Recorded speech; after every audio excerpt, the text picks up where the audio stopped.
Hi dears, നമ്മൾ തായ്ലൻഡിൽ ഇറങ്ങുമ്പോൾ നമ്മൾ ആ ടീം ഹെഡിൻ്റെ പേരും വിളിച്ച് അവിടുത്തെ ടൂർ ഓപ്പറേറ്റർ ഇങ്ങനെ നിൽക്കുന്നുണ്ടാവും. അപ്പോൾ അവർ ഡ്രൈവറെ ഏൽപ്പിച്ച് കൊടുക്കും. ഇതാണ് ഞങ്ങളുടെ ഡ്രൈവർ നമുക്ക് അന്നത്തെ ദിവസത്തെ നമ്മളെ ട്രിപ്പ് പ്ലാനിനെ കുറിച്ചൊക്കെ നമുക്ക് പറഞ്ഞുതരും. ശരിക്കും ഞങ്ങൾ ബാങ്കോക്കിലാണ് ഇറങ്ങിയത്. ഞങ്ങൾക്ക് പട്ടായാണ് ആദ്യം പോകേണ്ടത്. പട്ടായയിൽ 3 ദിവസമുണ്ട്. ബാങ്കോക്കിൽ നിന്ന് പട്ടായയിലേക്ക് ഒരു 2.5 മണിക്കൂർ ട്രാവലുണ്ട്. പോകുന്ന വഴിക്ക് ഞങ്ങൾക്ക് 2 സ്പോട്ടും കവർ ചെയ്യാനുണ്ട്. ഫസ്റ്റ് ഞങ്ങൾ പോയത് ടൈഗർ ടോപ്പിയയിലേക്കാണ്. നമ്മൾ ബാങ്കോക്കിൽ ഇറങ്ങിയത് ഒരു ബ്രേക്ക്ഫാസ്റ്റിൻ്റെ സമയത്തായിരുന്നു. അപ്പോൾ ഡ്രൈവർ പറഞ്ഞു ടൈഗർ ടോപ്പിയയിൽ തന്നെ നിങ്ങൾക്ക് പറ്റിയ ഇന്ത്യൻ റെസ്റ്റോറൻറ്റ് ഉണ്ടെന്ന്, അവിടെ നമുക്ക് ഫുഡ് കഴിക്കാമെന്ന്. ഈ ബ്രേക്ക്ഫാസ്റ്റ് ഇന്നത്തെ ബ്രേക്ക്ഫാസ്റ്റ് ട്രിപ്പിൽ ഇൻക്ലൂഡ് അല്ല. ബാക്കിയെല്ലാ ദിവസത്തെ ബ്രേക്ക്ഫാസ്റ്റും ഞങ്ങളെ പാക്കേജിൽ ഇൻക്ലൂഡാണ്. ഈ റെസ്റ്റോറൻറ്റിൻ്റെ 3 ഭാഗവും ഗ്ലാസ് ഇട്ടിട്ടാണ്. അതിൻ്റെ അപ്പുറത്തേക്ക് ടൈഗറാണ് ഉള്ളത്. ടൈഗർ ഉറങ്ങുന്നതും കിടക്കുന്നതും ഒക്കെ നമുക്ക് കാണാം. അപ്പോൾ ബ്രേക്ക്ഫാസ്റ്റ് കഴിച്ചുകൊണ്ട് നമുക്ക് അതിനെ കാണാം. അപ്പം കുട്ടികൾക്കൊക്കെ ഭയങ്കര എക്സൈറ്റഡ് ആണ് ഇത് കാണുമ്പോൾ. നമ്മളെ ഗ്ലാസിൻ്റെ അപ്പുറത്ത് തന്നെ, ടേബിളിൻ്റെ അപ്പുറത്ത് തന്നെ ടൈഗർ ഉറങ്ങുന്നതൊക്കെ കാണാം.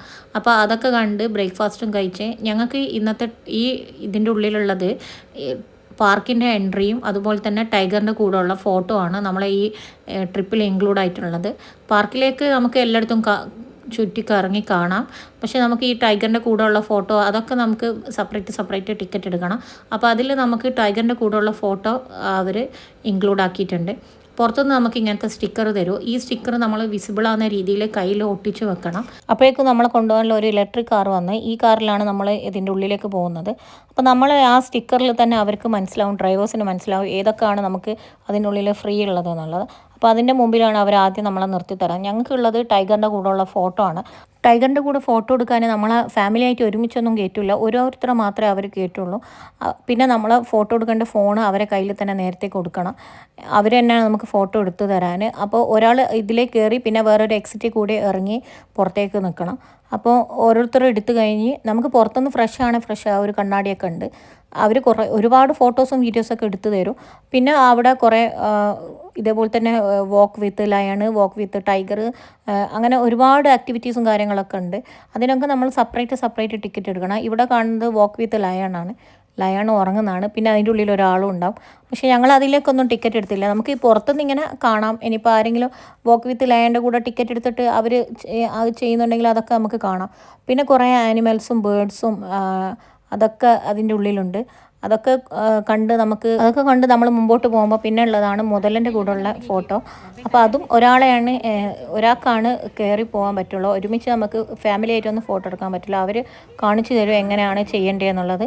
നമ്മൾ നേരത്തെ നമ്മളെ ഫോണ് അവരെ കൈ കൊടുത്തു കഴിഞ്ഞാൽ അത് നമുക്ക് അവരെന്നെ ഫോട്ടോ ഒക്കെ എടുത്തു തരും. ഇത് അവിടെ വന്ന ഒരു മലയാളിയാണ്.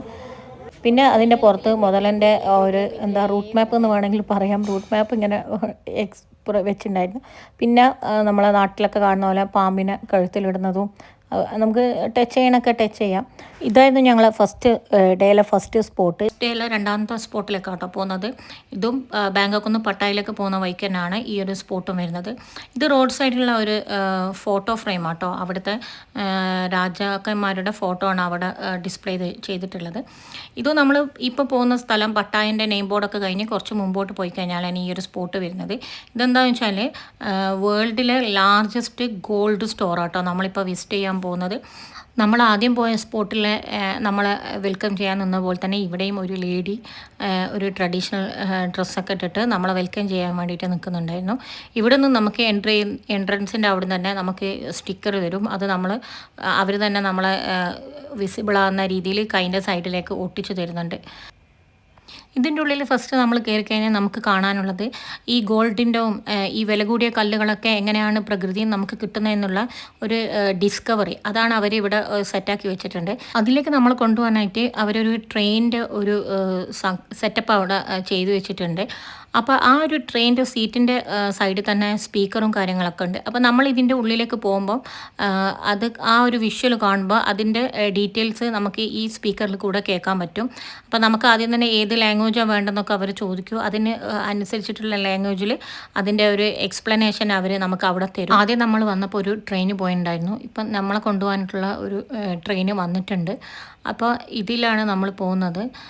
ഞങ്ങൾ ഇതിലേക്ക് ഇരുന്ന് കഴിഞ്ഞപ്പോഴാണ് അവിടെ ഉണ്ടായിരുന്നുള്ള സ്റ്റാഫ് എൻ്റെ അടുത്ത് പറഞ്ഞു അതിൻ്റെ ഉള്ളിലേക്ക് വീഡിയോയും ഫോട്ടോസൊന്നും. ലാസ്റ്റ് ഡേ നമുക്ക് ഇതുപോലെ തന്നെ ഒരു ജെംസ് ഗാലറി വിസിറ്റ് ഉണ്ട്. അതിൻ്റെ ഉള്ളിൽ ഇതൊക്കെ അലൗഡാണ്. ഇതുപോലെ തന്നെ ആണ് ഒരു ട്രെയിന് വന്നിട്ട് നമ്മളെ കൊണ്ടുപോകും. അപ്പോൾ അവിടെ ഫോട്ടോസും വീഡിയോസൊക്കെ അലൗഡാണ്. അത് ഞാൻ എടുത്തിട്ടുണ്ട്. പിന്നെ നമുക്ക് പുറത്തിറങ്ങി കഴിഞ്ഞ് കഴിഞ്ഞാൽ അവിടെ അവർ എടുത്തിട്ടുള്ള വില കൂടിയ കല്ലിൻ്റെ ഒക്കെ ഒരു എക്സിബിഷൻ പോലെ ഉണ്ട്. പിന്നെ ജ്വല്ലറി മേക്കിങ്ങിൻ്റെ പല തരത്തിലുള്ള ജ്വല്ലറി മേക്കിങ് അവിടെ നടക്കുന്നുണ്ട്. അതൊക്കെ നമുക്ക് ലൈവായിട്ട് തന്നെ കാണാൻ പറ്റും. അവരെന്തൊക്കെയാണ് ഉണ്ടാക്കുന്നത്. നമുക്ക് എന്തെങ്കിലും ഡൗട്ടൊക്കെ ഉണ്ടെങ്കിൽ നമുക്ക് ചോദിച്ചു കഴിഞ്ഞാൽ നമ്മളെ കൂടെ ഉള്ള ഒരു സ്റ്റാഫ് നമുക്ക് എക്സ്പ്ലെയിൻ ചെയ്തു തരും അതിൻ്റെ ഡീറ്റെയിൽസും കാര്യങ്ങളൊക്കെ. ഇങ്ങനെയാണ് അവർ ഇവിടുന്ന് മേക്ക് ചെയ്തിട്ട് അതിലേക്ക് തന്നെ അവിടെ തന്നെ ഇതിൻ്റെ സെയിൽ ചെയ്യുന്ന സ്റ്റോറുണ്ട്, അവിടേക്ക് കൊണ്ടുപോകുന്നത്. നമുക്ക് അവിടുന്ന് ഗോൾഡ് പർച്ചേസ് ചെയ്യണമെങ്കിൽ പർച്ചേസ് ചെയ്യാം. തായ് ഗവൺമെൻറ്റിൻ്റെ സ്പെഷ്യൽ ഒരു സർട്ടിഫിക്കറ്റും കാര്യങ്ങളൊക്കെ നമുക്ക് ആ ഗോൾഡ് വാങ്ങുമ്പോൾ അവിടുന്ന് തരും എന്നൊക്കെ അവർ പറയുന്നുണ്ടായിരുന്നു. പല തരത്തിലുള്ള സൈസിലുള്ള സ്റ്റോണും കാര്യങ്ങളൊക്കെ ഡിസ്പ്ലേ ചെയ്ത് വെച്ചിട്ടുണ്ട്. നമുക്ക് ഗോൾഡ് മാത്രമല്ല ഇതുപോലെ സ്റ്റോൺ വേണമെങ്കിൽ സ്റ്റോണും നമുക്ക് വാങ്ങിയിട്ട് കൊണ്ടുപോകാവുന്നതാണ്. പിന്നെ അതിൻ്റെ ഉള്ളത് നമ്മൾ സാധാരണ ജ്വല്ലറിയിലൊക്കെ പോകുന്ന പോലെയുള്ള ഗോൾഡിൻ്റെ വലിയൊരു വിശാലമായ ജ്വല്ലറിയാണ്. പക്ഷേ അവിടേക്കും എൻട്രി ഇല്ല, ക്യാമറയ്ക്ക് എൻട്രി ഇല്ല. ഈ സ്റ്റോർ വിസിറ്റ് കഴിഞ്ഞ് പിന്നെ ഞങ്ങൾ നേരെ റൂമിലേക്കാണ് പോയത്. 2 സ്പോട്ട് വിസിറ്റൊക്കെ കഴിഞ്ഞ് ഞങ്ങൾ ഏതാണ്ട് നല്ല ടയർഡായിട്ടുണ്ടായിരുന്നു. വൈകുന്നേരം ആകുമ്പോഴേക്കും ഞങ്ങൾ റൂമിലേക്ക് ഇറക്കിയിട്ട് ഡ്രൈവർ പോയി. ഇത് പട്ടായ ടൗണിൽ നിന്ന് കുറച്ച് മാറി ഒരു തിരക്കൊന്നും ഇല്ലാത്തൊരു സ്ഥലത്താണ് വരുന്നത്. ഇതൊരു 4 സ്റ്റാർ റിസോർട്ടാണ് വരുന്നത്. ഇവിടേക്ക് കയറി വരുമ്പോൾ തന്നെ നമുക്കൊരു അടിപൊളി ലോബിയാണ് കാണാൻ പറ്റുന്നത്.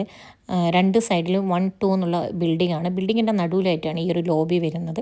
നമ്മൾ നേരത്തെ ബുക്ക് ചെയ്തുകൊണ്ട് നമ്മൾ ബുക്കിംഗ് ഡീറ്റെയിൽസും പിന്നെ നമ്മൾ എത്ര പാസഞ്ചേഴ്സ് ഉണ്ട് അവരെ ഡീറ്റെയിൽസും പാസ്പോർട്ടും കാര്യങ്ങളൊക്കെ കൊടുത്തു കഴിഞ്ഞപ്പോൾ അവർ നമുക്ക് കീ തന്ന്. അപ്പോൾ ഇത് ഞാൻ നേരത്തെ പറഞ്ഞ പോലെ 2 ബിൽഡിംഗ് ആണ് വരുന്നത്. ഒരു സൈഡിൽ 1 എന്ന് എഴുതിയിട്ട് വെച്ചിട്ടുണ്ട്, രണ്ടാമത്തെ സൈഡിൽ 2. അപ്പം നമ്മളെ റൂം വരുന്നത് 2 ബിൽഡിങ്ങിലാണ്. അപ്പം നമ്മളെ കൂടെ തന്നെ അവിടെ നിന്നുള്ള ഒരു ഹെൽപ്പറും കൂടി ഉണ്ടാവും നമ്മളെ ലഗേജൊക്കെ എടുക്കാനായിട്ട്. ലിഫ്റ്റിൽ നമ്മൾ കയറുമ്പോൾ 1, 2, 3 നോട്ടീസൊക്കെ എഴുതി വെച്ചിട്ടുണ്ട്. അവിടുത്തെ റൂൾസും റെഗുലേഷൻസൊക്കെ ടൈമിങ്ങും കാര്യങ്ങളൊക്കെ അതും ആ നോട്ടീസിൽ നമുക്ക് കാണാൻ പറ്റും. പക്ഷേ നമ്മൾ ലിഫ്റ്റിൽ നിന്ന് ഇറങ്ങിക്കഴിഞ്ഞപ്പോൾ നമുക്ക് താഴെയുള്ള ആ ലോബി കണ്ടപ്പോൾ ഉള്ള സന്തോഷമില്ല. കാരണം ഇതൊക്കെ നമ്മൾ സാധാരണ ഒരു ലോഡ്ജിലൊക്കെ കയറി പോകുന്ന ഒരു ഫീലാണ് നമുക്ക് ഈ ഒരു വരാതി കൂടെ നടന്നു പോകുമ്പോൾ ഉണ്ടായത്. പക്ഷേങ്കിൽ റൂം കണ്ടപ്പോൾ നമ്മൾ നെട്ടി. കാരണം എന്ന് വെച്ചാൽ 2 സൈഡിലായിട്ടാണ് ബിൽഡിങ്, നടുവിലാണ് ഇവിടെ എല്ലാ ആക്സസും വരുന്നത്. പൂളും ഗാർഡനും കിഡ്സ് ഏരിയയും ഒക്കെ വരുന്നത് 2 ബിൽഡിങ്ങിൻ്റെ നടുവിലായിട്ടാണ്. അപ്പോൾ ആ ഒരു വ്യൂ കിട്ടണമെങ്കിൽ നമുക്ക് റൂമിൻ്റെ ബാൽക്കണിയിൽ തന്നെ നമുക്ക് കിട്ടുള്ളൂ. അപ്പോൾ റൂം തുറന്ന് ഉള്ളിൽ കയറിയപ്പോൾ നമുക്ക് കുറച്ചും കൂടി ആശ്വാസമായി. നമുക്ക് വേണ്ടി ട്രാവൽ ഏജൻസി ബുക്ക് ചെയ്തത് ഒരു പ്രീമിയം റൂമാണ്.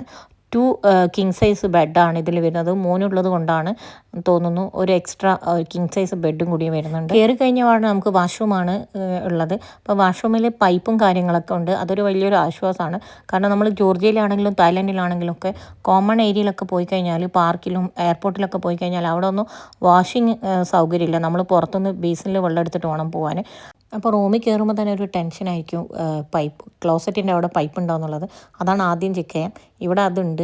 പിന്നെ നമ്മൾ നേരെ പോയത് ബാൽക്കണിയിലാണ്. ബാൽക്കണിയിൽ നിന്ന് നോക്കിക്കഴിഞ്ഞാൽ നമുക്ക് ഓപ്പോസിറ്റ് സൈഡിലുള്ള ബിൽഡിംഗ് 1ഉം കാണാം. പിന്നെ ഈ 2 ബിൽഡിങ്ങിൻ്റെ നടുവിലായിട്ടാണ് ഞാൻ പറഞ്ഞ പോലെ എല്ലാ ഗാർഡൻ ആണെങ്കിലും പൂളാണെങ്കിലും ഒക്കെ ഉള്ളത്. അതൊക്കെ നമുക്ക് ഇവിടെ ഇരുന്ന് കാണാൻ പറ്റും. നല്ല വ്യൂ ആണ്, നല്ല പൂളാണ്. കിഡ്സിന് വേറെ പൂളും കാര്യങ്ങളൊക്കെ ഉണ്ട്. ഗ്രൗണ്ട് ഫ്ലോറിൽ ഈ പൂളിനോട് ചേർന്നിട്ടാണ് നമ്മളെ റെസ്റ്റോറൻറ്റ് വരുന്നത്. അപ്പോൾ നമുക്ക് താഴെ ഭക്ഷണം കഴിക്കാൻ പോയി കഴിഞ്ഞാൽ ഈ പൂളും ഗാർഡനൊക്കെ നമുക്ക് നന്നായിട്ട് ആക്സസ് ചെയ്യാൻ പറ്റും. അതുപോലെ തന്നെ ഗാർഡൻ്റെ സൈഡിലായിട്ട് തന്നെ ഒരു ചെറിയൊരു അക്വേറിയൊക്കെ അതും അവർ സെറ്റാക്കിയിട്ടുണ്ട്. പിന്നെ ഇവിടുത്തെ ഫുഡാണ്, ബ്രേക്ക്ഫാസ്റ്റ് അടിപൊളിയാണ്. ഞങ്ങൾക്ക് എല്ലാ ഹോട്ടലിലും ബ്രേക്ക്ഫാസ്റ്റ് അതിൻ്റെ കൂടെ തന്നെ ഉണ്ട്. പക്ഷേ ഞങ്ങൾ നിന്നതിൽ വെച്ച് ഏറ്റവും നല്ല ബ്രേക്ക്ഫാസ്റ്റും ഒരുപാട് ഐറ്റംസും ഒക്കെ ഉള്ളത് ഈ ഒരു റെസ്റ്റോറൻറ്റിൽ തന്നെയാണ്. പിന്നെ ഉള്ളത് കുട്ടികൾക്കുള്ള പ്ലേ ഏരിയ ആണ്. ഈ റിസോർട്ടിൻ്റെ എല്ലാ സൈഡിൽ നിന്ന് കഴിഞ്ഞാൽ നമുക്ക് നല്ല അടിപൊളി ഫോട്ടോ എടുക്കാൻ പറ്റും. ഫോട്ടോ എടുക്കാൻ നന്നായിട്ട് കഴിവുള്ള ആളുകളാണെങ്കിൽ ഒരുപാട് അടിപൊളി ഫോട്ടോസ് നമുക്ക് അവിടെ നിന്ന് എടുക്കാൻ പറ്റുമായിരുന്നു.